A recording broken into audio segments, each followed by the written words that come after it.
Muraho neza, mbanje gusuhuza buri wese ukurikiye kino kiganiro. Ni ikiganiro kigiye kugaruka ku bumenyi bw'ibanze cyangwa se ku bumenyi ku rurimi rw'Ikinyarwanda. Akenshi ku bantu bari mu Rwanda, ku bantu bari mu mahanga, bari hanze y'u Rwanda, hari igihe usanga bumva cyangwa se babona umuntu uvuze Ikinyarwanda, bakavuga bati uriya muntu avuga neza Ikinyarwanda cyangwa se azi gukoresha neza Ikinyarwanda cyangwa se afite ubumenyi buhagije cyangwa se bwimbitse ku Kinyarwanda. Bishatse kuvuga ko ubwo iyo abantu bibajije gutyo hari n'abo baba bazi bashobora kuba batazi Ikinyarwanda cyangwa se batavuga neza Ikinyarwanda. Ni kubw'iyo mpamvu rero nateguye kino kiganiro kugira ngo turebere hamwe cyangwa se turebe ku bibazo runaka abantu benshi bakunde kwibazaho, twungurana ibitekerezo ndetse tube twabona n'ibisubizo ku bibazo runaka byaba bitandukanye. Njyewe ugiye kukiyobora kandi no kukibagezaho nitwa Mpano Yves Jimmy, nkaba ndi kumwe na Uwera Marceline. Uyu nguyu akaba ari umukozi mu nteko y'umuco.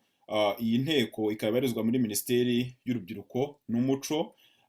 Ikaba ni ikigo muri ino minsi cyahujwe n'ibindi bigo bitandukanye, ariko byose bigamije gusenyera umugozi umwe ku bijyanye n'umuco ndetse n'izindi nshingano ibyo bigo bahuje bitandukanye bifite, bikaba bibarizwa nyine muri Minisiteri y'Umuco n'Urubyiruko. Mbere y'uko dutangira ikiganiro, reka mbanze mbagezeho umutumirwa wacu ari we Uwera Marceline. Akaba ari umukozi w'agateganyo ushinzwe ubuvanganzo n'iyigandimi nyamuryango muri ya nteko nyine y'umuco.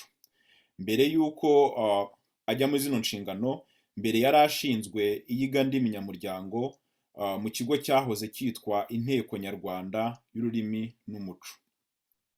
Ku bijyanye n'akazi yagiye akora, yigishije Ikinyarwanda muri kaminuza yahoze yitwa KIE, Kigali Institute of Education. Akaba mu mashuri yize hari aho bihurira n'Ikinyarwanda, kuko tugira byinshi ku bijyanye n'ubumenyi ndetse na byinshi umuntu yakibaza kuri rurimi rw'Ikinyarwanda. Akaba yarize amashuri yisumbuye aho yize indimi n'ubuvanganzo. Muri kaminuza yiga indimi, aza gukomeza mu Kinyarwanda n'uburezi. N'uyu munsi tuvugana akaba arimo kwiga icyiciro cya gatatu cya kaminuza, aho arimo kwigisha Ikinyarwanda. Ni ukuvuga ngo ni Ikinyarwanda n'uburezi cyangwa se kwigisha Ikinyarwanda.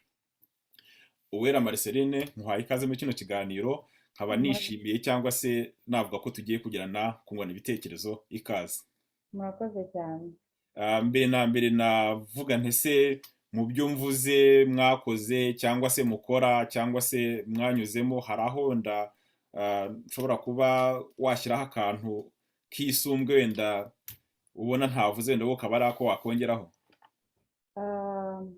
Ibyinshi wabivuze, ariko ibyaranze ubuzima bwanjye bw'akazi ni ururimi rw'Ikinyarwanda, cyane cyane mu burezi. Naragikosoye nkuriye agatsinda k'abakosozi.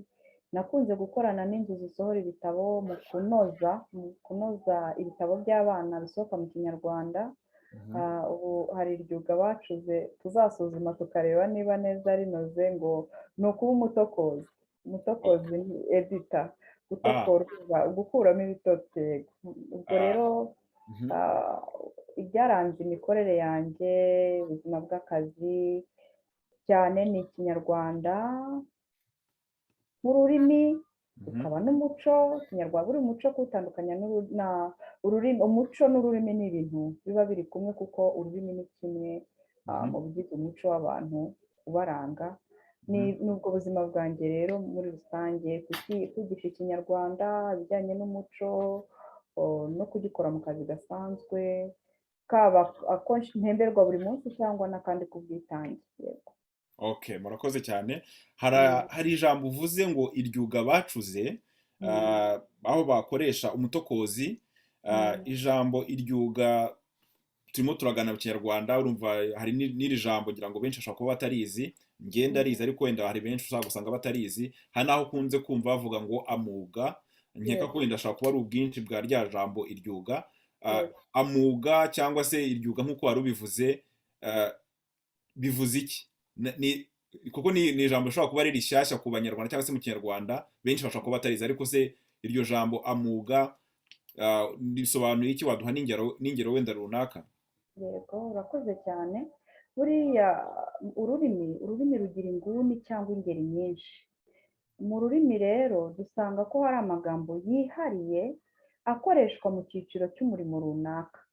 Dufashe urugero, reka tujye mu bisanzwe mu buzima bwa buri munsi, urebye nk'ubwenzi, dufashe umurimo wo kwenga, nubwo bitakibaho ubu, ubajije umwana utumuvure n'iki cyangwa se kuganura n'iki cyangwa igikatsi n'iki, wasanga atabizi, ariko yenda aho ngaho hari n'imyuga igenda isa naho itagikorwa, bigatuma n'amuga yayo agenda azimira. Ariko muri rusange iryuga ubwo biba ari mu bumwe, twashyira mu bwinshi bikaba amuga. Ni amagambo yihariye y'umwuga runaka cyangwa y'icyiciro cy'umurimo runaka. Tubivuze mu bundi buryo dutanze ingero, nk'ubu ngubu ugiye kwa muganga hari ijambo bavuga nturimenye kuko utari mu mwuga wabo. Abaganga usanga bafite amagambo yihariye, abantu runaka bafite abacuruzi, mu bucuruzi tuvuga imari, amuga yo mu bukungu n'imari ni ingeri yihariye ifite amagambo. Dufate urugero nk'ingengo y'imari. Ingengo y'imari ni iryuga rikoreshwa mu bukungu n'ubucuruzi, yenda niko umuntu yavuga. Rero muri rusange, muri make, amuga mu bwinshi cyangwa mu bumwe, iryuga ni amagambo yihariye mu mwuga, mu ngeri y'ubumenyi runaka akoreshwa aho ngaho gusa. Byiza cyane. Bivuze ngo hari amagambo ashobora gukoreshwa mu buvuzi, amagambo utasanga mu bwubatsi, akoreshwa mu bucuruzi, mu buvumvu. Mbese buri cyiciro cyose cy'umwuga aya magambo ashobora gukoreshwamo niyo bita amuga, cyangwa se iryabeja bikaba iryuga. Uvuze n'ijambo wakomojeho ngo umutokozi, wabigarutseho ngo ni aho bita ba edita, cyane cyane bimenywerewe mu bitangazamakuru byandika, aho bagomba kugira umuntu ubanza kureba niba inkuru koko yuje ubuziranenge, cyangwa se ibyanditswe koko bishobora kuba biboneye nta makosa arimo. Ubwo akaba ari wa muntu uje gutokora inkuru, cyangwa se nk'uko umuntu avuga gutokora ni uvuga ngo ni ukuvana ikintu kidakwiye anoze mu okay. Urakoze cyane. Nk'uko natangiye mbivuga dutangira kino kiganiro yuko kigamije kurebera hamwe ku bumenyi bw'ururimi rw'ikinyarwanda. Ahangaha ubwo bumenyi burareba buri wese, yaba ari umunyarwanda, yaba ari umunyamahanga ushobora kuba akunda ikinyarwanda, aho yaba ari hose, yaba ari mu Rwanda, hanze y'u Rwanda. Ubwo bumenyi nibwo tugiye kugenderaho, nibwo tugiye kureba ibintu byinshi wenda umuntu ashobora kwibaza, turebere hamwe, cyangwa se n'umutumirwa wacu adufashe gusobanukirwa byinshi kuri byo. Ntegura kino kiganiro hari ibintu byinshi nagiye numva, cyangwa se nkabyumva ku bandi, nkabwirwa, cyangwa se abantu bakabimbwira njyewe ubwanjye, cyangwa se nkabyumva ku bandi, aho usanga umuntu bavuga bumvisha avuga ikinyarwanda batari ko wa mwana we kukiri mutoya mu myaka ukaba uvuga ikinyarwanda kimeze gutyo. Akenshi bikunze kumenyerwa ko wenda abantu bashobora kuba bakungahaye ku rurimi rw'ikinyarwanda ari abantu bakuru, noneho ugasanga abantu benshi batanga iyo babonye umuntu mutoya mu myaka ashobora kuba avuga neza ikinyarwanda gitomoye cyiza, ugasanga abantu babyibajijeho. Nakunze kugira icyo kibazo, ugasanga umuntu arabikubajije, kuki uvuga neza ikinyarwanda, kuki uvuga ikinyarwanda gihanitse cyangwa se gitomoye kandi ukiri mutoya. Akenshi ngiye nibazaga ntese ahubwo kuba umunyarwanda kutavuga ikinyarwanda neza sibyo byaba ari ikibazo, aho kuruta kuba umuntu ari umunyarwanda yavuga neza ikinyarwanda bikaba aribyo biba ikibazo. Kuki muri no minsi, cyangwa se umunyarwanda wavukiye mu Rwanda cyangwa se wakuriye mu Rwanda, okay, amateka aratandukanye y'abanyarwanda, ariko kubera icyo akenshi muri kino gihe iyo umunyarwanda avuze ikinyarwanda neza aribwo hari ababibona nk'ikibazo, kandi kuruta ubwo muri byagombye kuba aricyo gisubizo, ari nako byagombye kugenda. Ibyo bintu ubyumva gute, cyangwa se usanzwe nawe ujya ubyumva? Niba ubyumva cyangwa se niba unabizi wabisobanura gute? Murakoze cyane. Uvuze ko wahuye n'ikibazo, ahubwo ubyishimire, gusa ikibazo cyabaye kuri wowe wibaza impamvu, ariko ni n'igisubizo kubera ko kuvuga ururimi rwawe kavukire, kuvuga ururimi ruguhesha ishema nk'umunyarwanda, kuvuga ururimi rurenga kuba ari ururimi ahubwo rukaza ruguhuza. Ikinyarwanda ni umurungu uduhuza nk'abanyarwanda, kuko nicyo tugaragarizamo ibitekerezo byacu, ni ubumwe bwacu, ni indangagaciro zacu. Mbega ikinyarwanda ni umwambaro wacu dutandukanye n'abandi tutaribo. Rero kuba uvuga ikinyarwanda, buri munyarwanda wese yakwiye kugira ishema ahubwo ryo gukoresha ikinyarwanda nk'ururimi rwe kavukire cyangwa gakondo, uko umuntu yabivuga, kuko usanga ari rwo rukugira uwo ugomba kuba we. Aho rero ikintu abantu bibaza muri iyi minsi, usanga impamvu babivuga ni uko koko harimo abateshutse bakaba badakoresha urwo rurimi neza. Wabikomojeho uti bishobora kuba ari amateka, turabizi amateka y'igihugu cyacu, harimo abataravukiye mu Rwanda, ibyo tukaba tutabirenganiriza umuntu kuba ataravukiye mu Rwanda ngo ikinyarwanda kibe ururimi rwe kavukire. Ariko nanone hari icyo umuntu yakora, nk'umuntu ukunda u Rwanda, hari icyo umuntu yakora nk'umuntu uharanira ubumwe bw'abanyarwanda, kuko niba ururimi ruduhuza, mu ndirimbo yubahiriza igihugu iryo bango ririmo, niba ururimi rwacu ruduhuza, ni uko ruduhuza, rukaduhuza mu mitekerereze, rukaduhuza mu bukungu, rukaduhuza mu myemerere, rukaduhuza mu mibereho yacu ya buri munsi. Nko guharanira ubumwe rero ni uguharanira ko uwo murunga utagira icyasha cyangwa utagira igishaka kuwuca, kugira ngo hazemo, navuga ngo ikiraro buriya cyangwa iteme, ni uko ahantu haba harajemo hatandukanye, abantu bagashaka uburyo bahuza hahandi hatandukanye. Ibyo rero ntabwo tubishaka, ahubwo nidushaka cya kindi kidutandukanya, turashaka ko hahura. Aho kurwana no kubaka ikiraro, turwane n'uko igituma ikiraro kijyaho kitaza hakiri kare. Niyo mpamvu rero buri muntu wese kwibaza icyo kibazo ndabyumva, kuko harimo abadafite umuntu, ntabwo ururimi abantu barugiraho ubumenyi bumwe.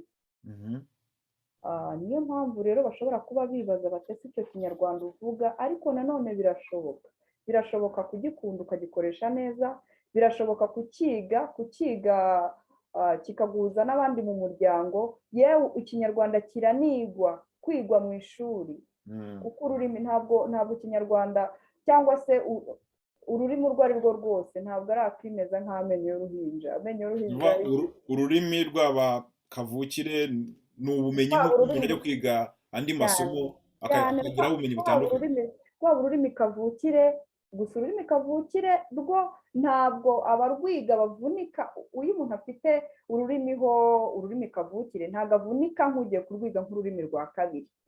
Aba afite iby'ibanze aheraho kuko aba yararwigiye mu muryango, ariko nawe haba hakiri intera nini yo kugira ngo agere kuri cya cyiciro koko aganira n'abantu, agere kuri cya cyiciro kitari n'icyo kuganira, yewe icyiciro cyo gukora ubushakashatsi, icyiciro cyo gucengera ubuvanganzo, icyiciro cyo gucengera iyigandimi muri rusange ry'urwo rurimi, cyo gucengera ikibonezamvugo, ku buryo undi muntu ashobora kuvuga ukavuga uti uno muntu avuze ikosa, kuko nawe ubizi yuko iyo bigenze gutya haba ari ikosa. Iryo kosa rero urimenya kubera ko uzi icyo ukuri ukimenyera hehe rero? Ukimenyera muri rya shuri, yenda no mu muryango, cyane cyane mu mivugire. Buri muryango ikintu wigisha ku rurimi cyane ni imivugire, kuko mu muryango tuhigira kuvuga neza, tuhigira ibisakuzo, tuhigira imigani, tuhigira ibintu byinshi bitandukanye. Gukoresha ururimi bisanzwe mu mvugo mu muryango wabyigiramo, ariko hari ibindi byisumbuye dukura noneho mu mashuri. Ariko tugarutse ku mivugire cyane cyane nyirizina, ari nayo abantu baba bahuriyeho cyane, kuko nyine ururimi nk'uko wabivuze ni ubumenyi umuntu ajya guhaha. Ibyo uwarukurikiye cyangwa se ufite impamvu runaka urukoraho ubushakashatsi abaza impamvu. Ariko noneho tugarutse kuri cya cyiciro cya rusange cyo kugira ngo dukoreshe ururimi neza mu muryango, mu bwumvane, mu guhahirana, mu kurukungahaza mu mivugire, nabyo habamo kwigengesera, kubera ko buriya ururimi urwo ari rwo rwose rugira amategeko.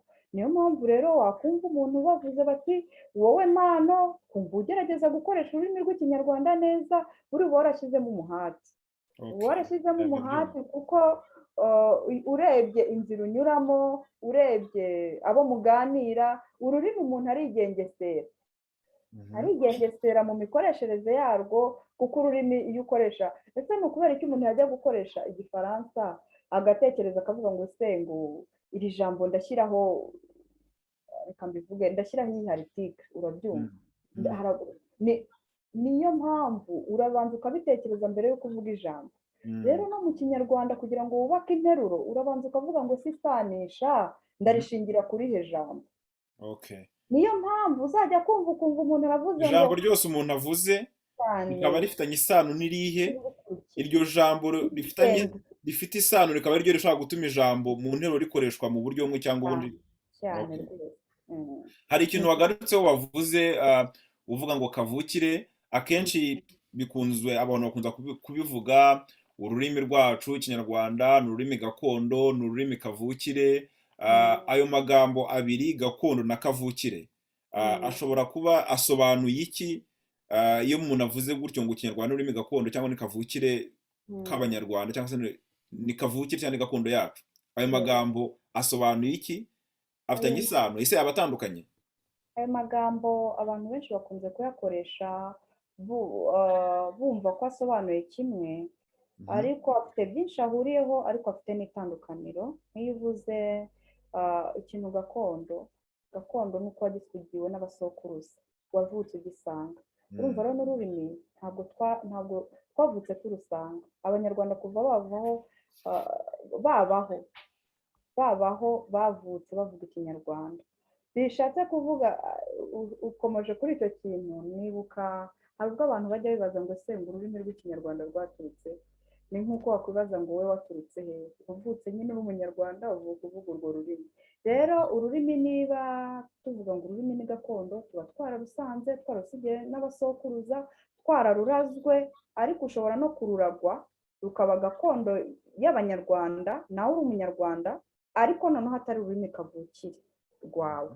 Kavukire ushatse kuvuga? Kavukire, ururimi kavukire dushatse kuvuga ngo ururimi kavukire twabisobanura muri ubu buryo. Buriya iyo umwana avutse, ururimi uvuze bwa mbere mu muryango wawe ni rwo rurimi rwawe kavukire. Urwo rurimi kavukire mu Giswahili niho bavuga ngo ni rugatitira mama, ururimi wonse mu ibere rya nyoko. Ni ukuvuga ko ni ururimi utozwa n'umuryango w'abakureze, utangira kuvugamo bwa mbere kubera umuryango ugukikije.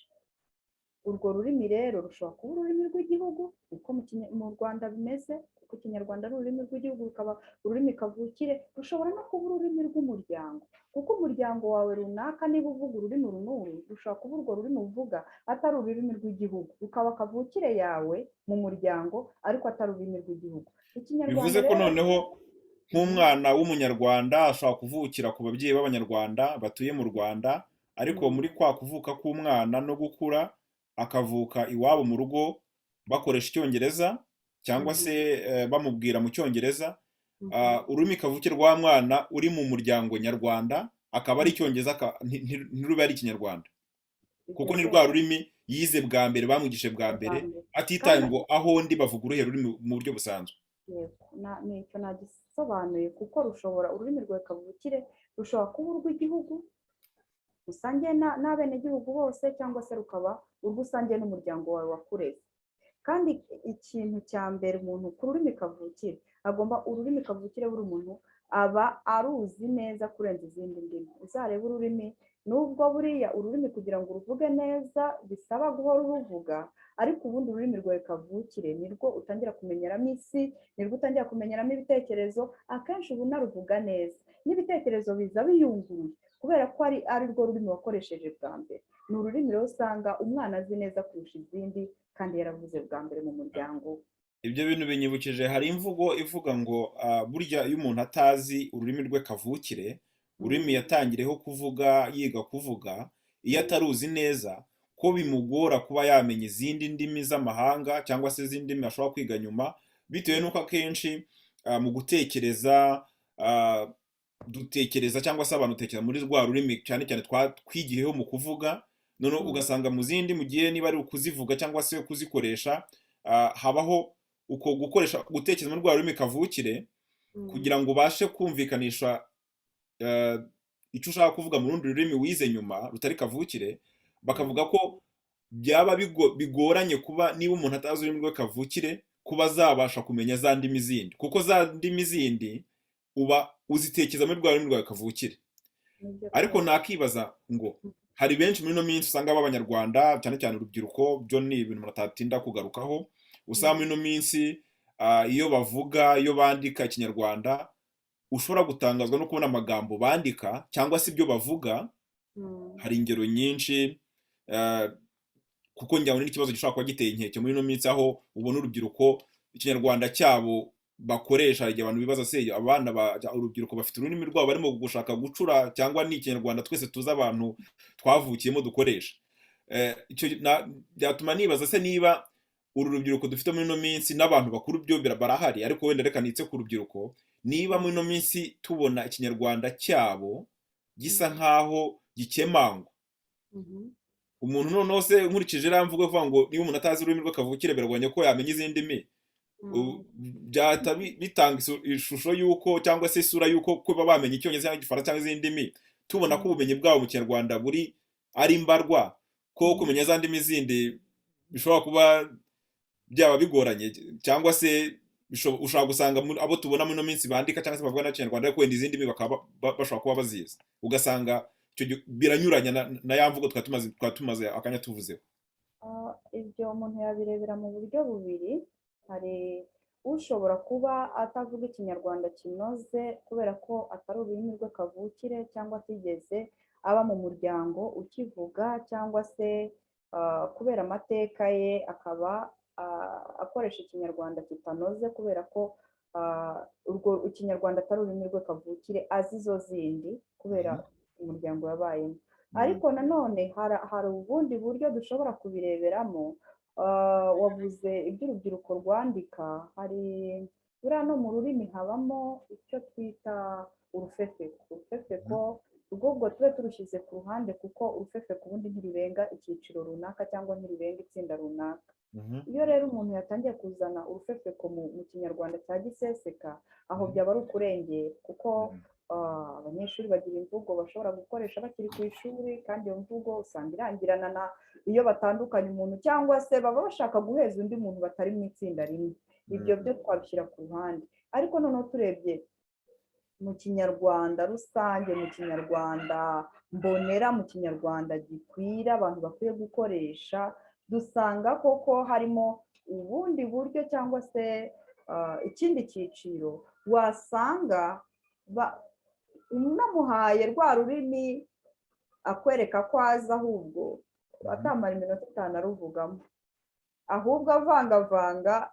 Simbizi niba nabyita ivangandimi nyabuswa, cyangwa se hari ukuntu umuntu ashaka kugira ngo agaragare nk'umuhanga, akavuga indimi azivanga kugira ngo batumva ko avuga ururimi kavukire gusa, aricyo cya kindi twahereyeho, atavuga ururimi rumwe. Kera niko bajyaga bavuga ngo umuntu avuga ururimi rumwe, ikindi bakurikizagaho reka tukihorere, we akavuga ati reka nerekane ko ntavuga ururimi rumwe, ahubwo nshyiremo n'andi magambo y'izindi ndimi, mvangavanga interuro, imiterere y'interurashwi. Ariko ugasanga aho ngaho wabyita ko ari ivangandimi nyabuswa, kandi buri ururimi ubwonko bw'umuntu wavuga ko bugira akabati, bugira utubati.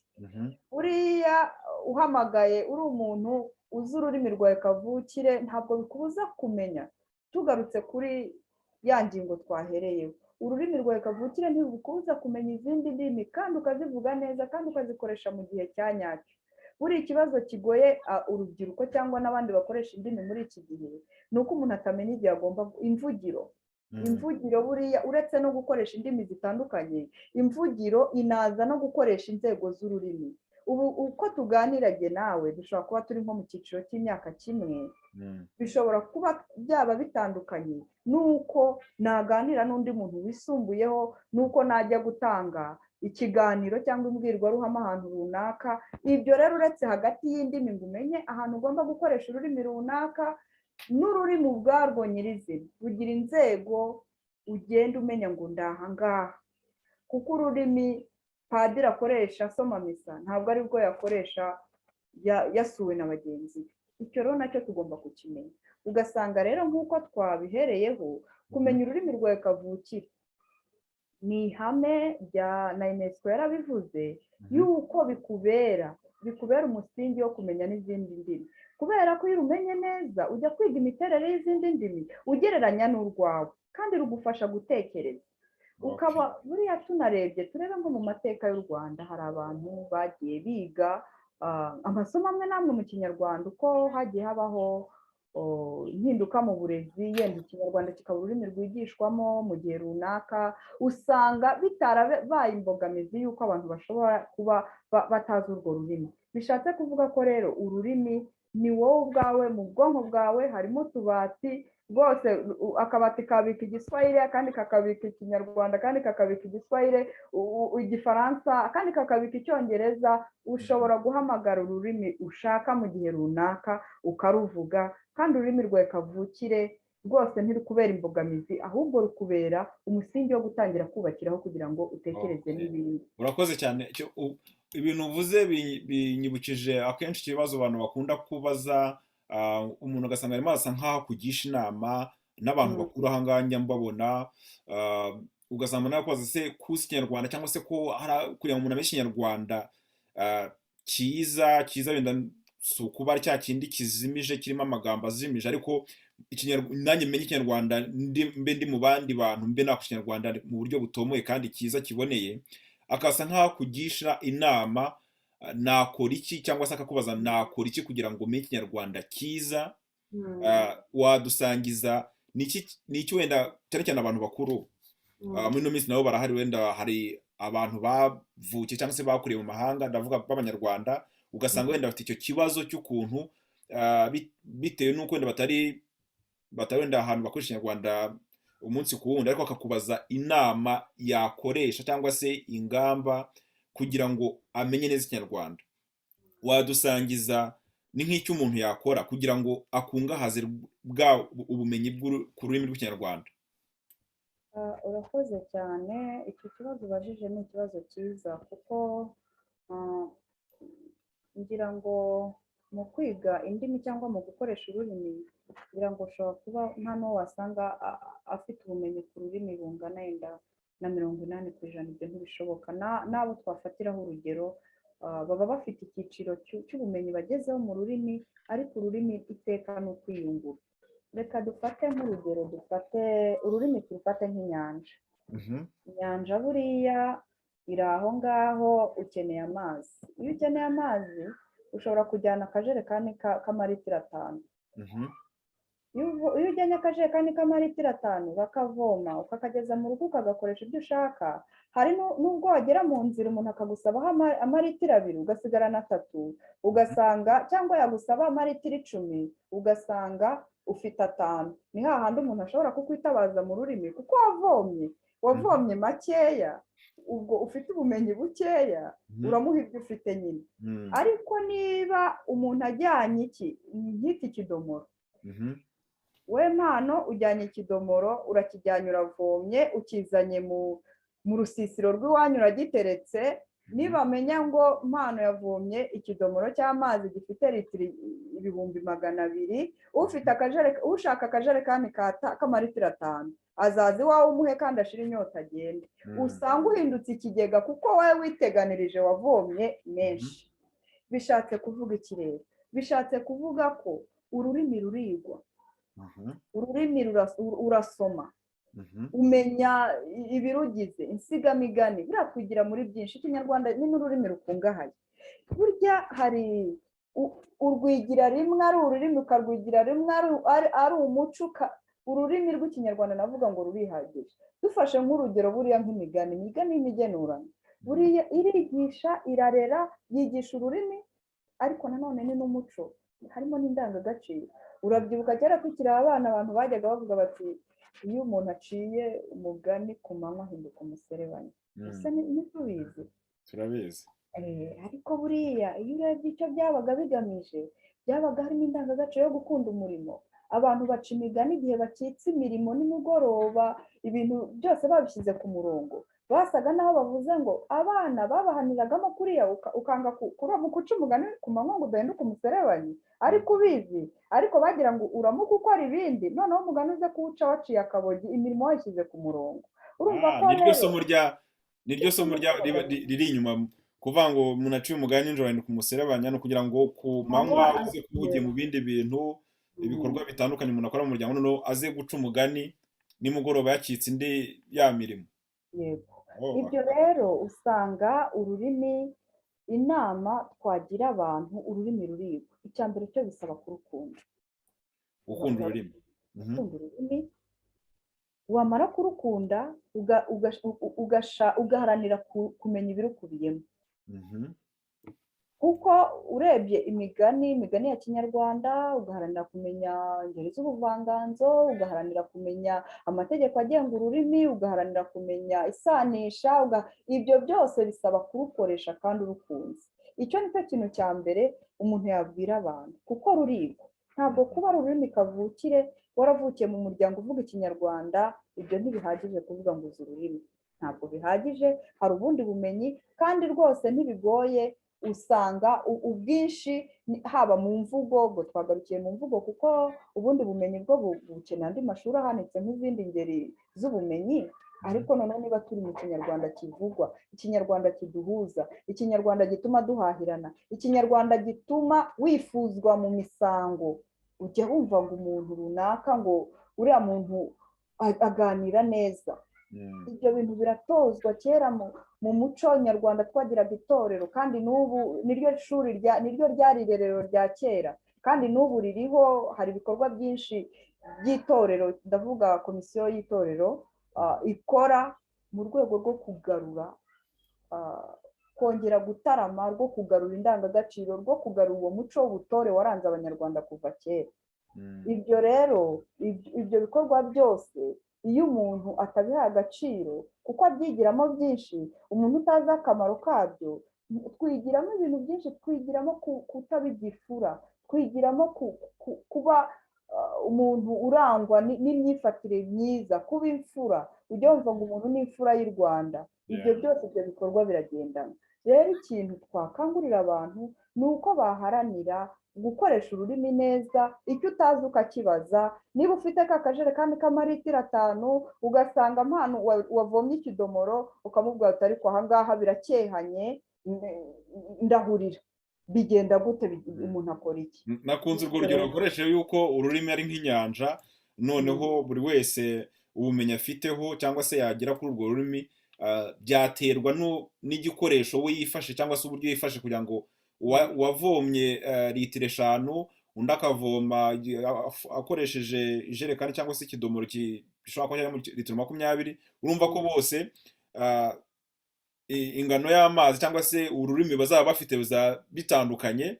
Hari n'akandi kantu bavuze yuko ushobora kujya kuri ya nyanja ukavoma litiro 5, wagera mu rugo ugasanga baragusaba litiro 20 kandi wazanye 5. Ubwo ni nk'uko umuntu ashobora kuba afite ari umunyarwanda, azi ikinyarwanda, ariko wenda ari mu nshingano runaka, aho bamusabye kuba wenda ikinyarwanda ari bukoreshe kirenze icyo afite. We yavomye litiro 5 ariko barimo baramusaba litiro 20. Akaba ari ahantu usanga umuntu avuga ati uriya muntu nta kinyarwanda azi kandi agombye kuba akizi. Okay, aho kari agaciyemo. Noneho wavuze ikintu cyo kuvuga ngo umuntu agomba mbere na mbere no gukunda ururimi, wamara kurukunda ukanarwiga. Ese kurwiga byasaba kurwiga gute? Yarwigira hehe? Hari uburyo runaka bavuga ati bushobora kuba bwamufasha mu kurwiga nyuma yo kukunda? Kuko kurukunda byo bisa nkaho bihatse icyo gikorwa cyose cyo kugera ku bumenyi, ariko kurwiga yarwigira hehe? Yarwiga gute? Byaterwa n'icyiciro ashaka kurwigaho. Hari ushaka kurwiga nk'ingeri y'ubumenyi isanzwe ashaka gukurikira, yenda uwo reka tube tumwihoreye kuko abantu ntibakurikira ibintu bimwe. Ariko reka tugaruke ku muntu ushaka kurwiga akarukoresha neza, cyane cyane mu mvugo no mu myandikire. Buriya uwo muntu rero hari ibikoresho yakwifashisha. Iyo wiga ururimi, icya mbere ni ugukunda kurukoresha, kuko umuryango buriya ni ishuri ry'ibanze mu rurimi. kuko iyo ukoresha ururimi uzarebe n'izo twagiye twiga, niba udakoresha igifaransa kirazima, ugasanga aho urwego wari ugeze ukoresha igifaransa ugasanga wasubiye inyuma. N'igiswahili n'icyongereza, buri ururimi ukoresha buri munsi urarumenya, ariko hari icya mbere kurwiga, warwigira mu muryango ugakunda kurukoresha n'abandi, ariko hari n'ibindi bikoresho ushobora kwifashisha. Ushobora kwifashisha inkoranyamagambo, zirahari, ijambo rikuyobeye ukarireba, iyo urirebye icyo risobanuye ejo ntabwo wongera kugira gute kurikenera, ubuzi yewe nta nubwo usanga ari iryo jambo gusa, ushobora gusanga n'andi arishamikiyeho, ahubwo ukamenyera ko dufashe ibitabo by'imigani, imigani migufi birahari, kuko buriya hari ubwo ushobora kubaza, hari ubwo uganira n'umuntu agashaka yenda nko kukwereka ko azi ururimi, n'urugero mfashe rwa hafi, ariko ugasanga umugani arawuzi, ariko icyo awurenguriyeho ntabwo ari cyo washakaga kuvuga. Icyo gihe yagize umuhate wo kumenya uwo mugani kubaho, ni byiza, ariko aracyafite indi ntera yo kumenya icyo usobanura n'aho wacibwa. Uwo mugani ucibwa, usobanuye icyo ucibwa ryari, byagenze gukoreshwa ryari. Ugasanga rero ibyo byose niyo ya nyanja, urumva ko ni inyanja ngari, hari iyo migani, hari ubwo buvanganzo, hari ibisakuzo, hari inshoberamahanga, izo zo ni ibindi inshoberamahanga, kuko ushobora no gusanga ku nshoberamahanga runaka nawe ubaye umunyamahanga kandi ariyo mu rurimi rwawe, ari ururimi rwawe kavukire. Ariko icyo twavuga ni uko ibikoresho birahari, ariko icy'ibanze ni ukwigengesera mu mivugire, kandi ukaba uzi yuko ururimi urwo ari rwo rwose ntabwo dutondekanya amagambo uko twiboneye, ntabwo ari uko twiboneye, ni ibintu ubanza interuro itangirira mu mutwe, ukabanza ukayubaka, ukabona kuyisohora. Icyo kintu rero harimo abantu batakigengesera muri iyi minsi, akumva ko ikinyarwanda ari ururimi kavukire, agomba kuvuga uko ashaka, ijambo ryaba yumva ridahise ritaje ako kanya agahita yirukira mu rundi rurimi, kandi ufite n'uburyo, buriya ikinyarwanda kirakungahaye, ufite uburyo bwo gukoresha ishusho cyangwa gukoresha igisobanuro. Buri ijambo hari ubwo utarimenya, ariko ugakoresha igisobanuro cyaryo kugira ngo wumvikanishe rya jambo washakaga kuvuga. Rero hari ikintu wari uvuzeho mu kanya, muri ibyo kuvuga ngo ukuntu umuntu yamenyura ururimi rw'ikinyarwanda, akenshi ntabwo rwose abanyarwanda twese ntabwo dufite ubumenyi bungana ku kinyarwanda. Hari uwakibaza se, kugira ngo bigaragare ko nzi neza ikinyarwanda, nuko tujya tubibona abantu benshi bandika amagambo ajimije, hari n'abandika amagambo kugira ngo umuntu ayumve, bisaba kuyasobanura kandi ari ikinyarwanda. Rimwe na rimwe bakavuga amagambo akomeye, cyangwa se ashobora kuba benshi batazi mu buryo bwo kuzimiza. Ese ndimo nagaruka ko wa muntu ushobora kwibaza ukuntu yamenya ikinyarwanda neza. Ese ni ngombwa, cyangwa se bivuze ko agomba kwiga akavuga cyangwa se akandika mu buryo buzimije? Ndavuga ya magambo ubona akenshi kugira ngo nawe uyasobanukirwe bisaba ko ujya gushaka inkoranyamagambo kugira ngo umenye icyo bashatse kuvuga. Ubwo bumenyi umuntu yakibaza niba kugira ngo kumenya ururimi bivuze ko umuntu amenya kwa kuvuga, kwandika azimije, ku buryo akoresha ururimi cyangwa se amagambo abantu benshi bazaba ko akoresha amagambo akomeye, cyangwa ntabwo aricyo bishatse kuvuga? Urakoze cyane. Icyo kintu twagihereho tuvuga ngo ururimi narwo rugira inzego, hari urwego ruciriritse, hari urwego rwo hagati, hari n'urwego rujimije nk'uko uvuze, rushobora buriya no kuzimiza, ariko umuntu aba afite impamvu, impamvu impamvu abikoze, kandi bitewe n'abo abwira. Ariko mu by'ukuri kumenya ururimi ahubwo ni ukumenya gukoresha ururimi, icyiciro cy'ururimi runaka, cyangwa se ururimi tuvuge niba ari icyiciro cyo hasi cy'abatangizi, icyiciro cyo hagati cy'abamaze kumenya iby'ibanze, icyiciro cy'abamaze gukeneka ururimi. Ibyo byose ahubwo uzi ururimi yagakwiye kubimenya, kugira ngo azajye akoresha ururimi, urwego rw'ururimi ahantu ha nyaho hakwiriye.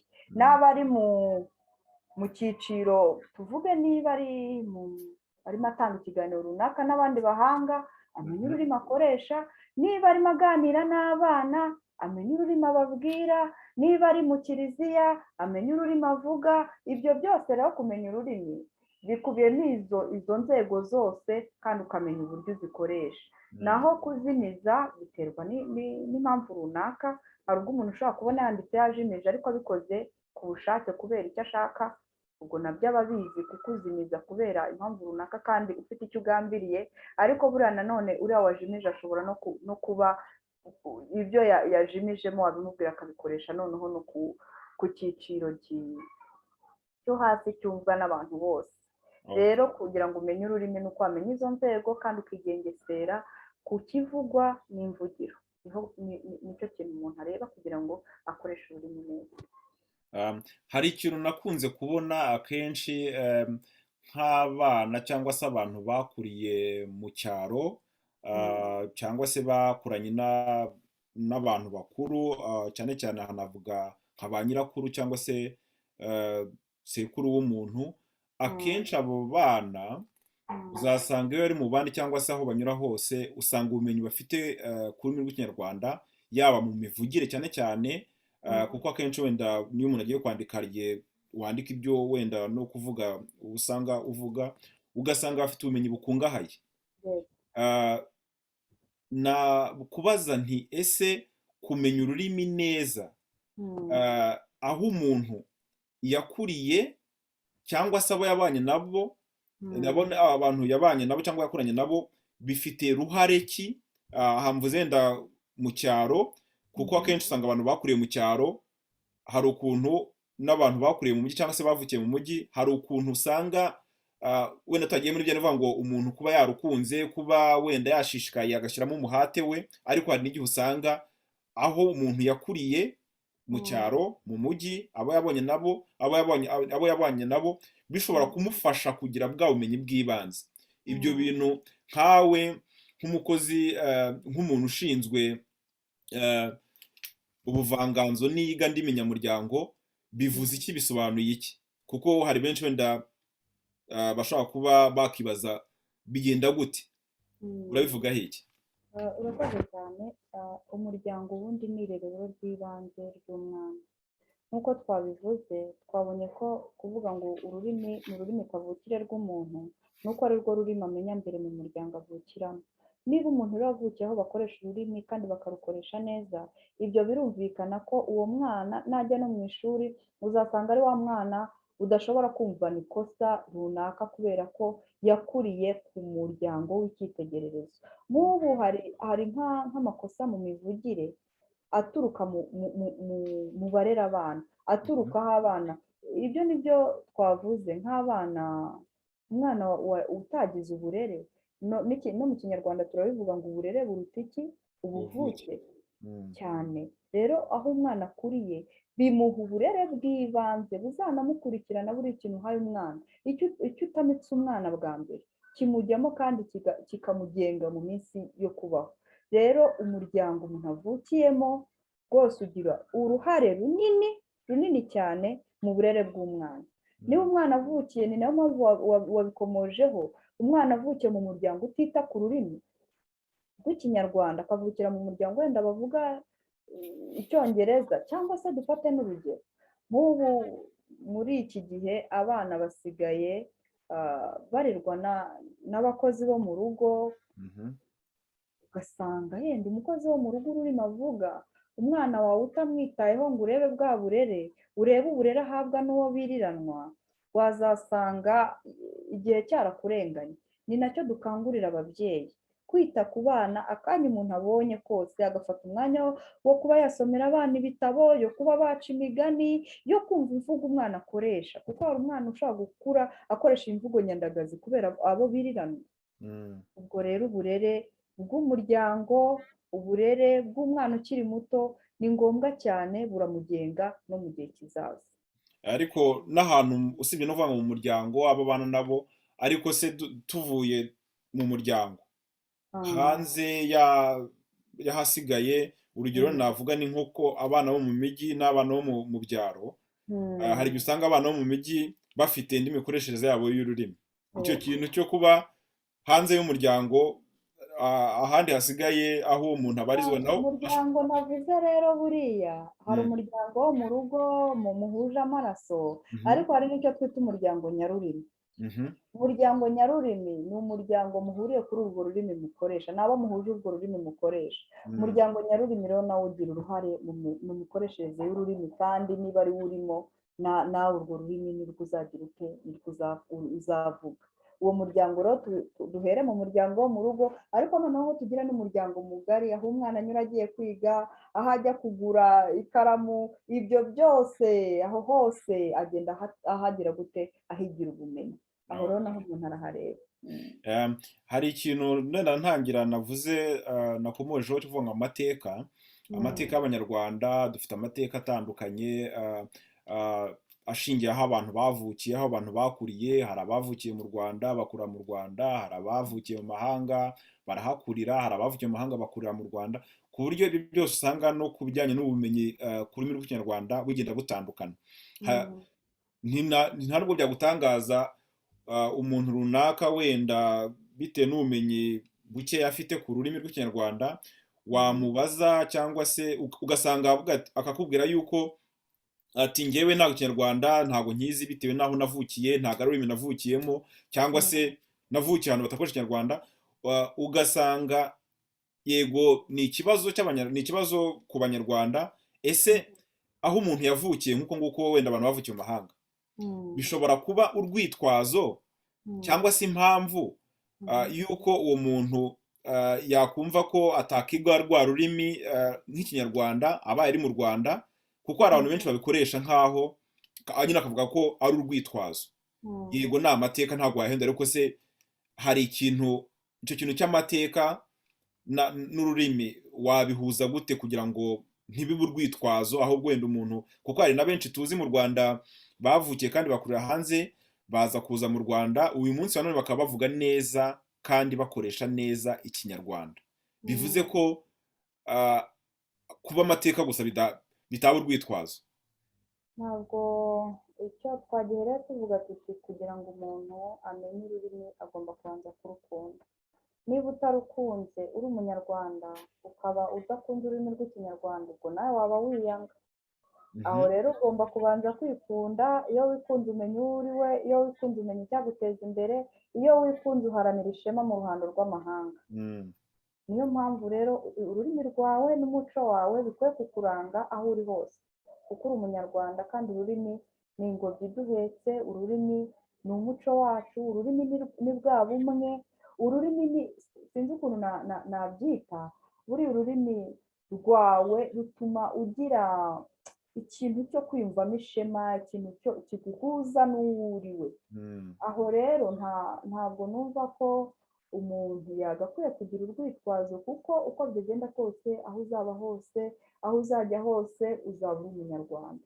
Kuba uri umunyarwanda rero ukaba utazi iby'i Rwanda, ahubwo ukwiye kwikebuka ukavuga uti ariko harya niba ntazi iby'i Rwanda, ndi umunyarwanda, harya bimeze biti, nakora iki kugira ngo, ariko icyo kintu uvuze, hari abanyamahanga benshi, hari n'abanyamahanga ahubwo kubera inyungu cyangwa se kubera gukunda u Rwanda, kubera n'ibindi. Buriya ururimi iyo uruzi urukuramo inyungu. Tuvuge niba ugiye gukora mu gihugu runaka ukamenya ururimi rwaho, ntabwo bazaguhenda mu bicuruzwa, ntabwo uzarindira umusemuzi. Aho rero n'abanyamahanga biga ikinyarwanda kubera ko bagikunze, kubera uguhahirana, kubera ububanyi n'amahanga. Abanyarwanda bo uwumva atamenya ikinyarwanda sinzi uko yaba abitekereza, ariko nta rwitwazo rukwiye kubamo, kuko ushobora kukiga ukakimenya, wakimenya. Ntabwo wagera yenda kuri rwa rwego ruhanitse rwo kukiga nk'ingeri y'ubumenyi runaka, ngo ujye mu mwiyigandimi, ngo ujye mu turemajambo, ngo ujye mu masaku. Ibyo yenda ni ibindi bihanitse, sibyo ko nabyo ushatse wabimenya, kuko buriya njya mbwira abantu amasaku ngo shyiraho ubutinde n'amasaku, ntabwo ubishyiraho, ahubwo urabyubahiriza, urabigaragaza, biba bisanzwe biriho muri iryo biba jambo. bisanzwe biriho, ahubwo ugaragaza aho biri kugira ngo n'utabizi amenye aho biri. Simbizi ariko ko ashobora no kuba atabizi, kuko ntabwo ujya kuvuga umugabo ngo uvuge ngo umugabo, oya Mhm. ntabwo urumva ko usanzwe ubikoresha. Eh, Rero ni ikintu twavuga hano, ururimi rw'ikinyarwanda ni ishema ry'abanyarwanda, ni umurunga uhuza abanyarwanda, ni ubumwe bw'abanyarwanda, ni indangamuntu y'abanyarwanda. Umunyarwanda aho ari hose akwiye guterwa ishema no kumenya ururimi rwe kavukire, bishobora no kuba atari kavukire ariko ururimi rumuhuza n'igihugu cye, ururimi ingobyi imuhetse, ururimi n'umuco bimugize, agomba guharanira kubimenya kuko buriya iyo abantu bahuje ururimi bavuga ururimi rumwe, bagira imyumvire imwe, bagira imitekerereze imwe, bagira icyerekezo kimwe. Buriya iyo hagiyemo umusemuzi, ntabwo umuntu ukubwiye ikintu hakanyuramo undi muntu ucyumva gutya, kuko no kutavuga bimwe ururimi bishobora gutakara muri uko. cyane hari igitakara rwose, hari Mhm. igitakara, nko kuvanga indimi. Umuntu ashobora kukubwira ikintu avanze indimi ntucyumve neza, bityo kugishyira mu bikorwa bikakugora. Ugasanga rero niba uri umuntu ushinzwe abantu, ubabwiye mu rurimi mudahuriyeho batumva, icyo washakaga, ubutumwa washakaga kubagezaho ntabwo babwakiriye.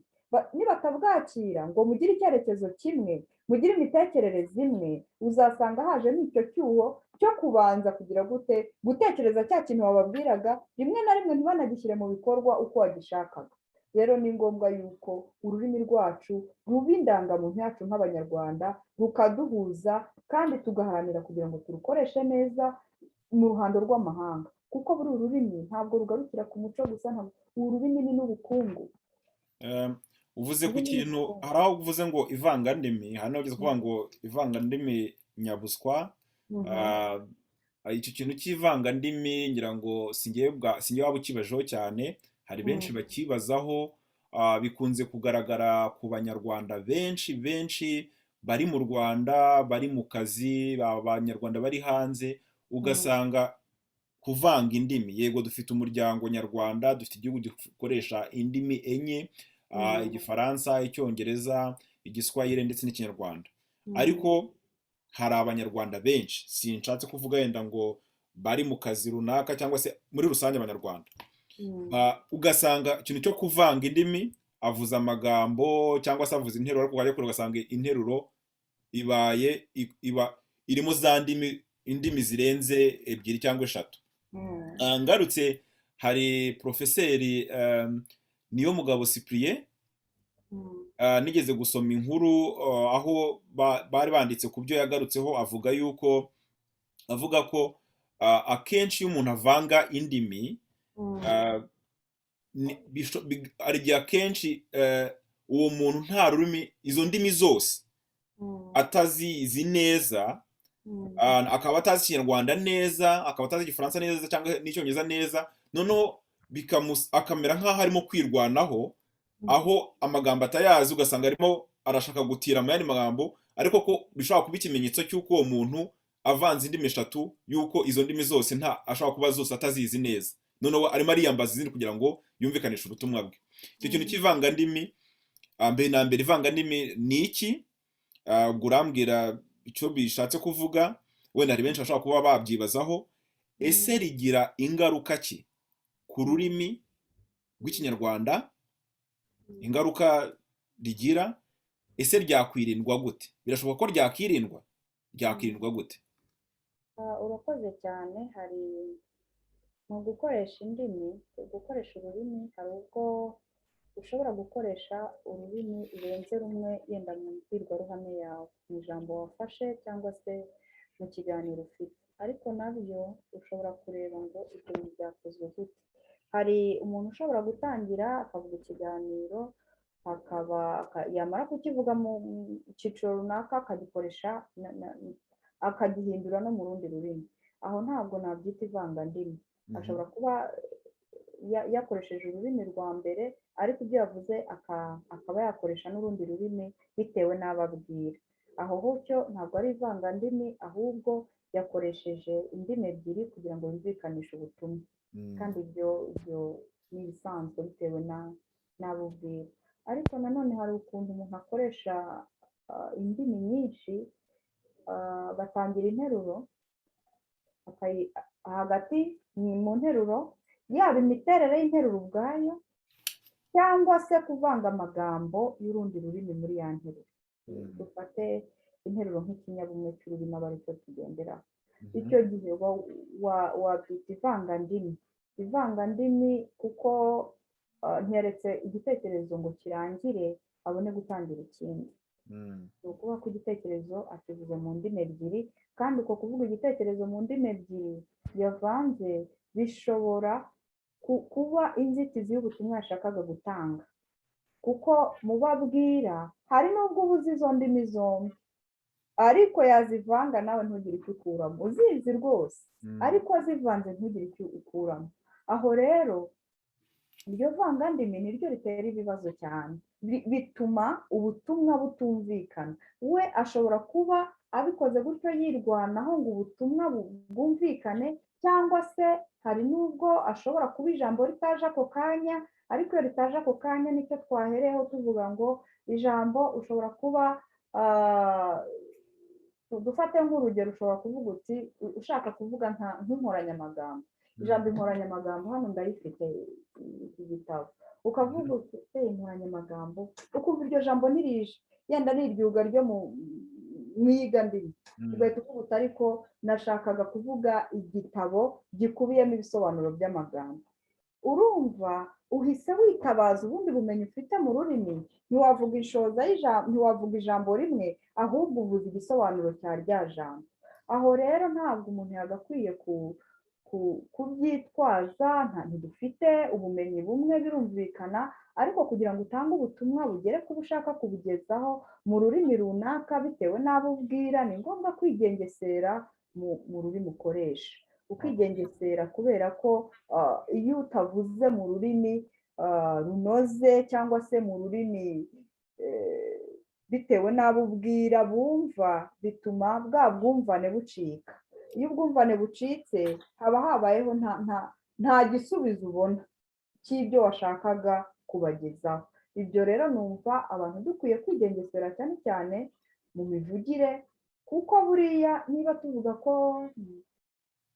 ururimi rw'ikinyarwanda ruvugwa n'abanyarwanda hejuru ya 90%, ni 90%, ni ukuvuga ko ururimi rw'ikinyarwanda twibuke ko ari ururimi rw'igihugu, rukaba n'ururimi rw'ubutegetsi. Mu butegetsi rukoreshwamo, ariko noneho ni n'ururimi abanyarwanda dukoramo imirimo yacu ya buri munsi. Abanyarwanda yewe ni ururimi kavukire. Urwo rurimi rero rugomba gukoreshwa neza, ushaka gutanga ubutumwa akabutanga mu rurimi ababwira bumva, kugira ngo bwa bwumvane butagira inzitizi, bityo icyo yashakaga kubagezaho ntikibagereho. Noneho ivangandimi rikagira ingaruka ziye nko ku kinyarwanda. Ivangandimi rigira ingaruka, icyo ngicyo bishobora kugira ingaruka ku iterambere, kuko niba abantu dukoze inama yo gukora ikintu runaka, tuvuge tugiye kubaka, ni urugero mfashe, ni umuyobozi cyangwa se n'undi muntu wese wazanye umushinga runaka, ariko akawubwira abantu mu rurimi ubagirira akamaro, akawubwira abantu mu rurimi batumva, ntibazamenya inshingano zabo, ntibazamenya icyo bagomba gukora. Icyo gihe bazagira inzitizi, usanga bagize igihe cyo kubanza kumva. Buriya ikintu wahereyeho nakigarukaho, ururimi wumva rugufasha mu gutekereza. Rero ubwo aho ngaho iyo ururimi utarwumva, ubanza kugorwa no gupfundura ubutumwa, n'ururimi upfunduramo ubutumwa buza ari icya kabiri. Ururimi ubanza kurwana n'ururimi, noneho wamara kumenya icyo ruhatse bikugoye, ukabona kujya kugishyira mu bikorwa. Mu gihe iyo uvuze ururimi wumva, ukazajya none rwamaze kuba 1/4 cyane rwose. Hari n'ubwo bikugeraho iyo usobanuje cyangwa iyo ugiye mu kugira ngo upfundure ubutumwa uko buri, ugasanga hakugezeho duke cyane. Ibyo rero haba ku iterambere, kuko abantu badahuje imyumvire, badafite icyerekezo kimwe, buri ururimi regani n'imitekerereze. Buriya kukubwira nicyo navuze, tuvuga iby'imigani, icyo yigisha, tuvuga ko ururimi rutagarukira ku kuvuga gusa ngo ngusubize, ahubwo ruba rukubiyemo n'intekerezo, ruba rukubiyemo n'uko abantu babona isi kubona isi ishaka kuvuga, uko abantu babona ibibakikije, uko abantu bakemura ibibazo byabo. Ururimi rero usanga atari ururimi gusa rw'ihanamakuru, ahubwo ari ururimi rukubiyemo intekerezo, rukubiyemo imyemerere, rukubiyemo imitekerereze, rukubiyemo imyumvire, rukubiyemo icyo abantu ari cyo kuri iyi si. Ibyo rero ni nayo mpamvu ushobora kumva abantu bavuga ngo aba ni abanyarwanda, aba n'aba, kuko bafite ibyo bahuriyeho bituma bibaranga, bibatandukanya n'abandi batari. Rero ururimi kuba uruvanga ni ukuvuga ko uba ufunguye na bya bindi ruhatse, yaba umuco, yaba iyo mitekerereze, yaba iryo terambere, yaba imyemerere, yaba imyumvire. Ibyo byose iyo ururimi rudakoreshejwe neza n'indangagaciro ziri muri wa muco binyura muri rwa rurimi kugira ngo abantu bahane amakuru, bungurane ibitekerezo, usanga zacitsemo kabiri kubera ko utakoresheje ururimi uko rukwiye. Okay, urakoze cyane. Reka nsoze ku kibazo cya nyuma. Akenshi nk'uko no mu nshingano ufite harimo ubuvanganzo ndetse n'iyigandimi nyamuryango. Mu byo twaganiriye cyangwa se n'ikibazo wenda cyangwa se umuntu ashaka kubona mu Rwanda cyangwa se mu banyarwanda muri rusange, harimo abantu bakuru bashobora kuba bakeneye ubumenyi ku rurimi rw'ikinyarwanda. Ese nk'inteko y'umuco cyangwa se mu nshingano zanyu aho harimo iyigandimi nyamuryango, hari mukora iki kugira ngo abantu bakuru batagize wenda amahirwe yo kwiga ikinyarwanda bitewe n'amateka aho bavukiye, aho bakuriye, cyangwa se kuba batarakize neza, kuko nabyo birashoboka. Ese hari gahunda z'inteko y'umuco zihariye zifasha ba bantu bakuru kugira ngo nyine bwa bumenyi bw'ikinyarwanda bubagereho? Hari gahunda zihari mufite mu nteko y'umuco? Murakoze cyane. Icyo kibazo ni cyiza kandi ntekereza ko uretse no kuba ukibajije, hari abanyarwanda rwose dushima baba mu mahanga. Amahanga tujya kuyahahiramo, amahanga n'ubusabane, amahanga abana bajya kwigayo, ni byinshi. Buriya isi bajya bavuga ngo yabaye umudugudu. Ni byiza guhahirana, ntabwo turakarwa. Ubusabane ni ngombwa kandi ni impamvu nyinshi zituma umuntu ashobora kuba adahura n'ururimi rw'ikinyarwanda buri munsi. Ariko nanone harimo abantu bafashe iya mbere, baba mu mahanga, bumva ko bagomba wa murungu bahuza n'igihugu cyabo, aho baba bari hose utagomba gucika. Abo bantu bajya baratwegera nk'inteko y'umuco, bakatubwira batese abana bacu, yewe hari n'abashinze amashuri yigisha ikinyarwanda mu bihugu barimo, ahubwo bakatwaka imfashanyigisho. Iyo miryango rero turayishima cyane, turayishima. yafashe iya mbere, iri ku ruhembe, ahubwo natwe reka dukaze kugira ngo tubahe ibikoresho abana b'abanyarwanda koko bakomeze babe abanyarwanda mu Rwanda rw'iyo. Kuko burujya wumva ngo u Rwanda rw'iyo muraho, baba abanyarwanda mu Rwanda rw'iyo.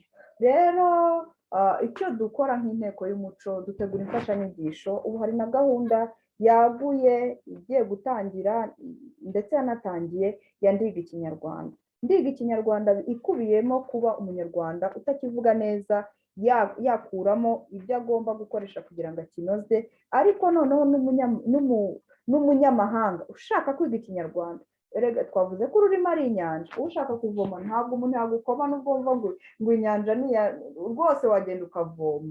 Umunyamahanga nawe ushaka kwiga ikinyarwanda, kimwe n'umunyarwanda uri mu mahanga, ashobora kuba yarahavukiye, ashobora no kuba nta n'ubumenyi na buke afite ku kinyarwanda. Abo rero bose twarabatekereje. Hari imfashanyigisho zirimo zitegurwa kugira ngo buri muntu mu cyiciro cye, niba ari uwiga ikinyarwanda, ari umutangizi, hari n'igitabo gihari cyitwa Ndiga Ikinyarwanda. Icyo gitabo ndakizi. Yego, cyanditswe kugira ngo umuntu uvuga izindi ndimi, buriya wavuga ko ni umutangizi ariko ufite icyiciro runaka ku zindi ndimi, uzi izindi ndimi kuko gisemuye mu Gifaransa no mu Cyongereza. Bivuze ngo iyo uzi ijambo ry'Icyongereza ushobora kurishakamo, cyangwa se ushaka kuvuga ikintu runaka ushobora kwiyigisha uvuga izindi ndimi, ukavuga utese ko nsomye ibi ngibi mu kinyarwanda, iyo umuntu ashatse kubivuga bigenza ati. N'amajwi y'ikinyarwanda biba bigomba ko ufite ubundi bumenyi. Ariko nanone hari izindi mfashanyigisho zigiye gutegurwa muri iyo gahunda twavuze ya Ndiga Ikinyarwanda, izaba yaguye ku buryo umuntu wese ushaka kuvoma kuri ya nyanja y'ikinyarwanda ajyana ikivomesho abasha akazana amazi akeneye.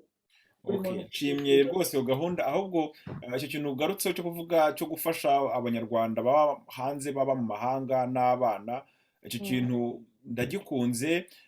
Nkanjye aha ngaha mu Budage, abantu ari ababyeyi ari abana bakunze kugira icyo kibazo mm, cy'uko abana bashaka kumenya ururimi rw'ikinyarwanda, ariko ugasanga ababyeyi nabo ntago ah, bafite hari ubwo inshingano z'akazi, ariko se akaba nawe ntabwo ashaka kuba wenda azi ko ikinyarwanda, kuko burya kumenya ururimi no kurwica nabyo ni ubundi bumenyi, ntabwo ari buri wese yakwigisha ururimi kabone n'ubwo byaba ari bwaba ari ururimi kavukire. mm, Ah, iyo gahunda mufite, mhm. nshingiye kuri icyo gitabo, ariko se hari mutekereza no ku bundi buryo bushobora kuba bwafasha mu buryo bunyuze mu majwi n'amashusho, Hari kuko burya rwose. abana navuga yuko cyane cyane bijyanye n'amashusho birabakurura. Ese Mm, hari gahunda mufite usibye ibitabo, mm. hari izindi gahunda z'imfashanyigisho zinyuze mu majwi, zinyuze mu mashusho, ku buryo ah, impande zose zatangatwa kugira ngo zibe zakoreshwa? Urakoze cyane, ubu turi mu minsi y'ikoranabuhanga kandi urubyiruko buriya rw'iki gihe ushatse kugira ngo rwige ikintu wakinyuza mu ikoranabuhanga. Uretse no kuba ari ukwigisha ikinyarwanda, ahubwo dufite na gahunda yo kugira ngo ikinyarwanda nacyo ubwacyo nk'ururimi gishyirwe mu ikoranabuhanga. Bityo iyo gishyizwe mu ikoranabuhanga niho wa mwana ashobora kujya gushaka ipapayi mu rurimi runura ayizi mu cyongereza, agashobora no kuba yakwandika no muri google iryo jambo akaribona. Mm. Ariko nanone nk'icyo gitabo cya Ndimi Ikinyarwanda nacyo ubu cyakorewe cyashyizwe mu majwi no mu mashusho, ariko noneho n'izindi mfashanyigisho. Turateganya ko twakora imfashanyigisho ngufi, kuko kiriya ni igitabo cy'umuntu mukuru ushaka, ufite umuhate wo kwiga ururimi kandi abikunze, ariko urubyiruko rukururwa n'utuntu tw'amashusho Mm. dutoya. Niyo mpamvu uzasanga Abana ibitabo by'abana birimo ibishushanyo byinshi kurusha amagambo. Amagambo azaherekeza igishushanyo, kuko akenshi igishushanyo gishobora gusobanura byinshi, umuntu ashobora kubigiramo byinshi. cyane. Ibyo rero rwose birimo biratekerezwa, kuko ikoranabuhanga ubu ni ryo abantu bakwiye kwifashisha cyane kugira ngo bigishe urubyiruko ndetse n'abakuze. Ibitabo ni ikintu kimwe, ariko isi tugezemo, turabona ko ibitabo nabyo birakenewe, ariko icyakwiyunguraho ku byo twakoraga, icyo kintu cyo kwigisha ikinyarwanda binyuze mu buryo bw'ikoranabuhanga kiratekerezwa. Dutegereze, cyangwa se tumere nk'abantu ngo dushonje duhishiwe, dutegereze. Ni Mushonje umushinga uri vuba aha ngaha ku buryo abantu baba batangira yego, kwishyushya. ni umushinga uri vuba aha, tuzafatanya dufite n'abafatanyabikorwa batandukanye, kandi ni ugufatanya kugira ngo turebe ese umunyarwanda ukeneye kumenya ururimi rwe yaziga, kuko Ariko ibitekerezo byabo haba hari gahunda ku buryo mu minsi iri imbere aha ngaha, igihe izo gahunda zose zizashyirwa mu bikorwa. yego, na zimwe zatangiye gushyirwa mu bikorwa. Twatangiriye iyo gahunda ya Ndiga Ikinyarwanda, ni gahunda ngari Mhm. ku cyiciro cyose waba uriho, waba utazi namba, waba ushaka kukinoza, waba ugitangira, ibyo byose urumva, ariko ntibyatangirira rimwe.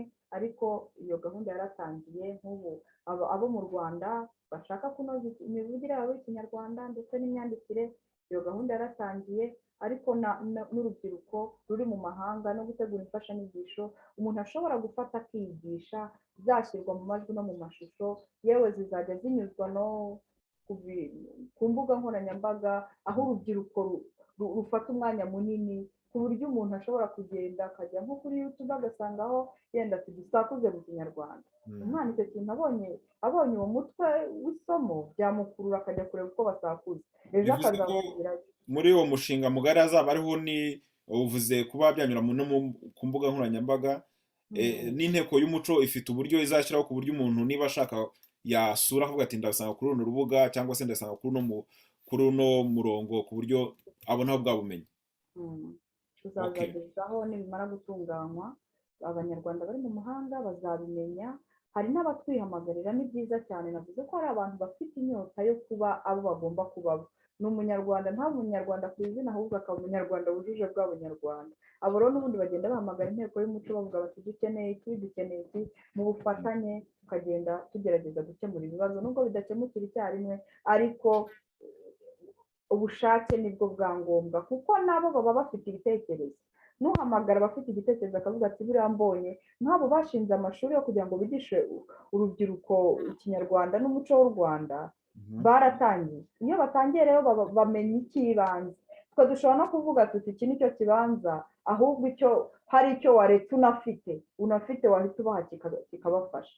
Rero n'ibitekerezo byabo turabikeneye, turahari kugira ngo dusigasire ikinyarwanda n'umuco w'u Rwanda dufatanije, dukomeze koko tuba abanyarwanda ba nyabo bakunda ururimi n'igihugu cyabo. uravuze ngo ibitekerezo byabo murabikeneye. Ese nk'umuntu urimo kumva kino kiganiro akaba yumva hari igitekerezo afite, hari uburyo yakigeza ku nteko y'umuco? Hari wenda ushobora kubwira abakurikiye kino kiganiro wenda uburyo ibitekerezo byabo babinyuzamo, cyangwa se cyaba ikibazo cyangwa se n'inyunganizi? Yego, urakoze cyane. Ashobora kubinyuza kuri Twitter y'inteko y'umuco, ihora ifunguye, ifite uyikurikira kugira ngo arebe ibitekerezo abantu Twitter batanga. y'inteko ni ukuvuga yitwa Inteko y'umuco, inteko y'umuco. yego. Mhm. Okay. Akaba yabinyuzaho, ariko na vuba aha twumva ko tuzatanga umurongo runaka, dushobora no kugena gahunda muri ibyo biganiro, muri iyo gahunda ya Ndiga Ikinyarwanda hashobora kuba uburyo bwihariye bw'ahanizwa ibitekerezo bitewe n'aho ayo masomo yo kwiga ikinyarwanda azajya anyuzwa, uyakurikiye akaba yahita abona byihuse umurongo ashobora kubarizaho ikibazo bitewe n'isomo yize. Nimara gushyirwa mu bikorwa, ibyo byose bizagenda bikemuka. Urakoze cyane. Reka mvuge ngo dusoza ikiganiro cyacu twagiranye, nibutse abantu ko twari kumwe cyangwa se turi kumwe na Uwera Marceline, akaba ari umukozi w'agateganyo mu nteko y'umuco, aho ashinzwe ubuvanganzo, yiga ndimi nyamuryango. Hari ikintu cyangwa se hari ijambo wumva wasangiza abakurikiye kino kiganiro ku buryo wenda mu byo twavuze, cyangwa se akandi kantu wenda kakuri ku mutima kajyanye na bwamenye twavuga bw'ikinyarwanda wumva wasangiza abakurikiye kino kiganiro? Urakoze cyane. Ikintu nabwira abakurikiye iki kiganiro ni uko ururimi rwigwa. Ururimi rurigwa, ntabwo ururimi ari akimeza nk'amenyo y'uruhinja, ntabwo ubyuka mu gitondo, umwana ntavuka ngo ahite yuzura ingobyi, ubumenyi umuntu afite agenda abwongera. Ikindi nababwira ni uko umuhate no gukunda ururimi no gukunda igihugu ari byo bizatuma umunyarwanda aho ava akagera agira ishema ryo gukunda ururimi rwe no kurwiga no kurwigisha abandi, kuko ni umurungu uduhuza. Ururimi ni umuco, ururimi ni ubunyarwanda, ururimi ni icyo turi cyo. Ntabwo gutandukanya umuco n'ururimi ubundi ntabwo, nubwo umuco navuga ko ari ikintu kinini, ariko kuko twaganiraga ku ururimi ni kamwe mu turango tw'umuco. Reka rero ururimi turusigasire, turukoreshe neza kugira ngo ejo abo tuzasiga basigare ahashashe, basigare ahashyushye, basigare ahasusurutse. Nicyo nababwira. Urakoze cyane. Nanjye mu gusoza ikiganiro navuga nti ndashimira buri umwe wese wakurikiranye kino kiganiro kuva ku ntangiriro kugera ku musozo. Cyari ikiganiro cyagaruka ku bumenyi bw'ibanze cyangwa se ku bumenyi ku rurimi rw'ikinyarwanda. Ese nk'umunyarwanda cyangwa se n'undi wese wifuza kumenya ikinyarwanda yakora iki kugira ngo amenye neza ikinyarwanda? Ese hari ibintu runaka byamufasha kugira ngo akimenye? Mu byo umutumirwa wacu yagarutseho, Uwera Marceline yavuze ko icya mbere burya ni ugukunda ururimi, harimo kugira umuhate mu kurwiga no kurukoresha. Ibyo ni ibintu twagiye tubona muri kino kiganiro. Navuga nti buri wese wakurikiye kino kiganiro, hari byinshi twavuze, ushobora kumva hari ibyo wenda tutavuze byari ngombwa. Niyo mpamvu nabwira abantu yuko ibitekerezo byanyu birakenewe. Mushobora kubyandika hano munsi aho umuntu ashobora gutanga ibitekerezo. Mushobora kuba mufite ikibazo runaka, ufite ikibazo watwandikira ikibazo runaka, kuko dushobora guhera ku bibazo runaka byakibazwa, tugategura ikindi kiganiro kijyanye n'ibyo bibazo kigamije gusubiza ibyo bibazo.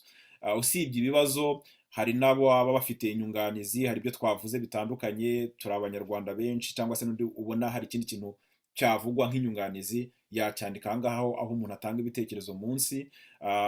Wenda n'ikindi nakongeraho, uramutse ubona kino kiganiro wagikunze, cyangwa se hari inshuti, abavandimwe, abandi bantu batandukanye wifuza ko bamenya byinshi mu byavugiwemo, wakibasangiza, aho wajya munsi aha ngaha ugakanda ahanditse share, ubwo cyangwa se ukagisangiza abandi bantu bitewe n'uko wumva ko wasangiza abandi ubumenyi bwavugiwe muri kino kiganiro.